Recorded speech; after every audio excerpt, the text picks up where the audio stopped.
தமிழ் உறவுகளுக்கு வணக்கம். பிரேமலதா ராஜினாமா செய்கின்றார். பிரேமலதா ராஜினாமா செய்கின்றார் என்ற தலைப்பில் இந்த காணொளியை காண்கிறோம். தேமுதிக பொதுச் செயலாளராக பிரேமலதா உள்ளார்.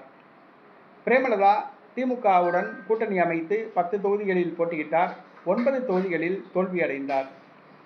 அவர் போட்டியிட்ட 10 தொகுதிகளில் 7 தொகுதிகள் தெலுங்கர்களுக்கு வாய்ப்பு வழங்கினார். தமிழர்கள் 3 பேருக்கு மட்டும் போட்டியிட வாய்ப்பு வழங்கினார். நடைபெற்று முடிந்த சட்டசபை தேர்தலில் பிரேமலதாவின் மகன் விஜய் பிரபாகரனே விருதுநகர் தொகுதியில் தோற்றுப்போனார்.